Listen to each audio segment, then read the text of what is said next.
Indoraptor 2.0, a hybrid created by Goji Center, a creature meant to kill, search, and destroy humans.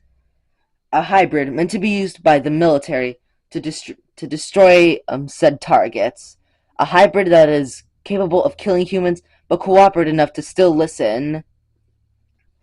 And Fireboy, a a homie on YouTube that has just announced the creation of their own military purpose hybrid.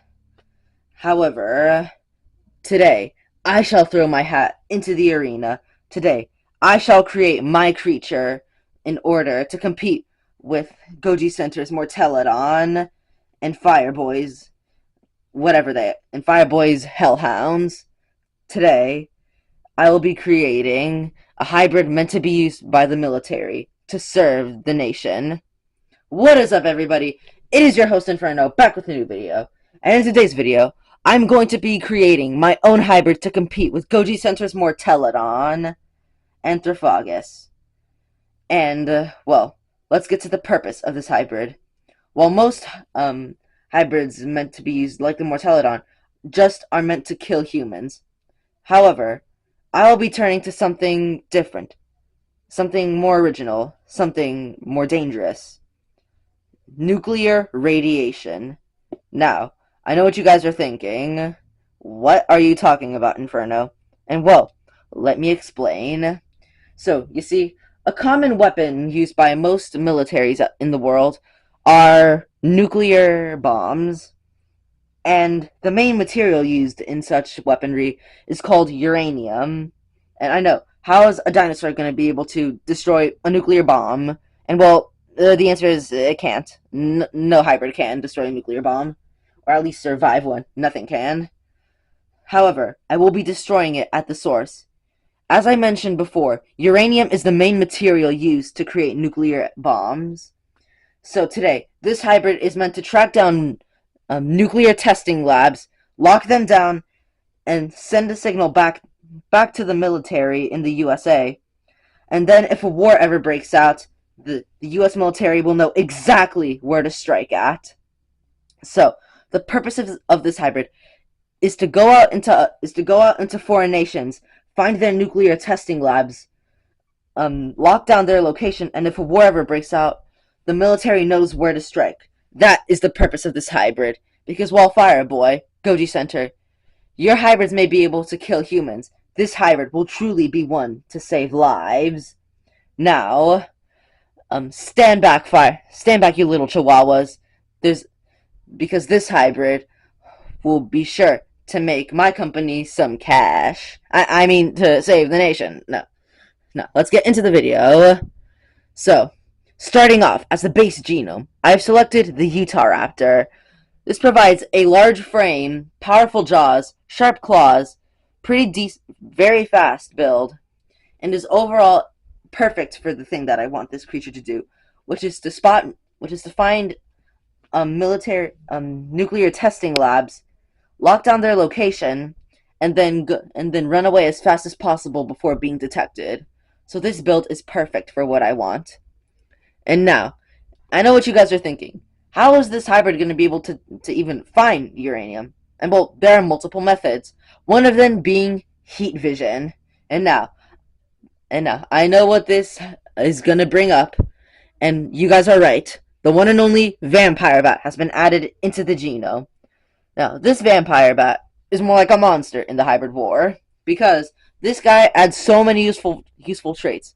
I will be taking most of them, such as heat vision to track down the uranium, echolocation, Draculin, higher intelligence, and better hearing.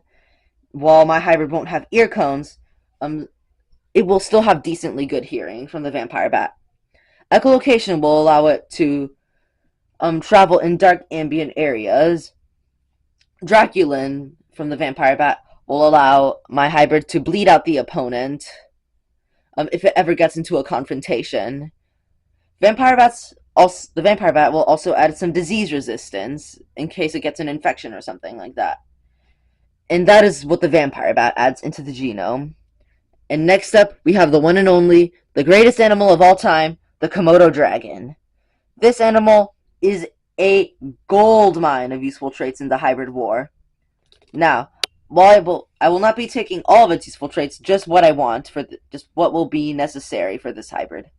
Now, the first thing that will be necessary for this hybrid is great tracking skills, which another method this hybrid could find military nuclear testing labs is by biting one of the like a person.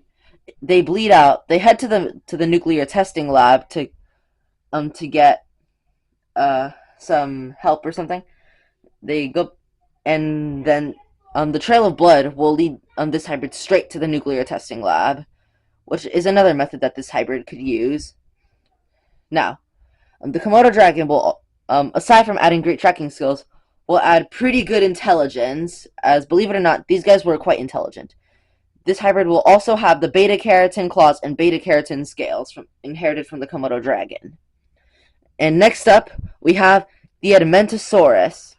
This dinosaur, I will be taking its tail, or stamina, because this tail actually provided a lot of stamina, and using this for my hybrid will allow this thing to go the distance for days on end without rest, maybe even weeks. Now, next up, we have the Thylacoleo Carnifex. Now, this creature will enhance the arms and the jaws.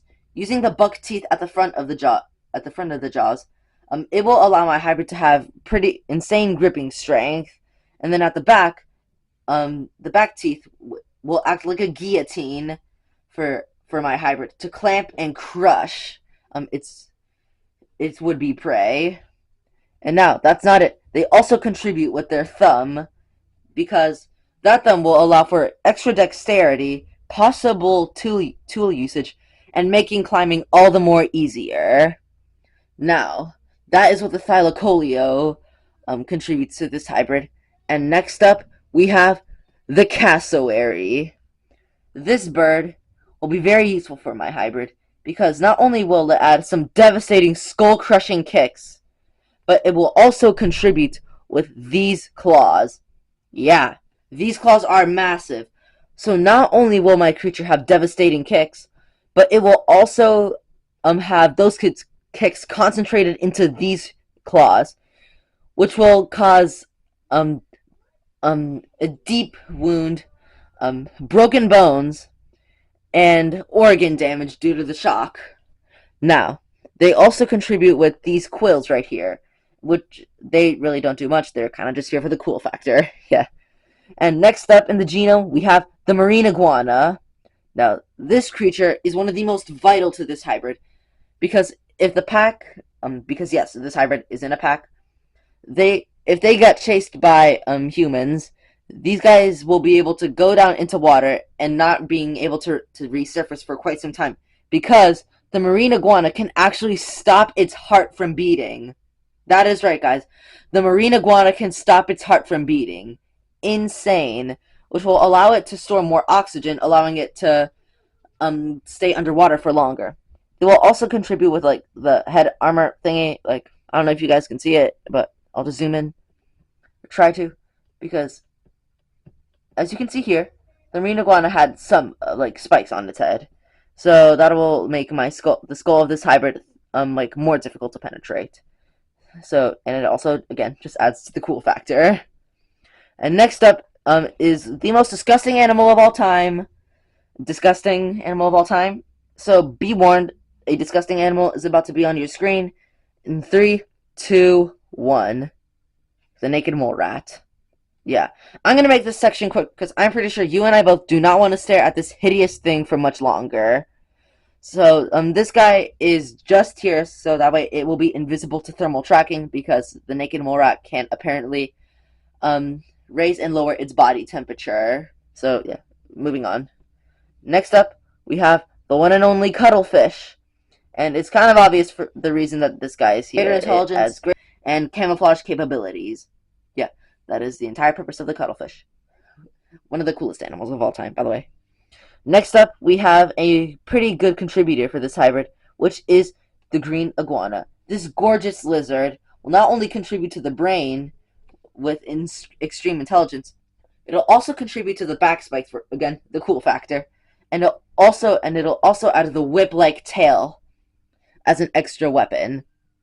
Now, by super carefully mixing the genes of the green iguana's tail with that of the Edmontosaurus, we can get a tail that is both whip-like and can still house a lot of stamina.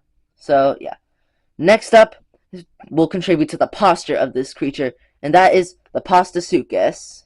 Now, this guy will um influence the posture of my hybrid, allowing it to take a facultative bipedal stance, which allows my creature to go on four legs and two legs at will.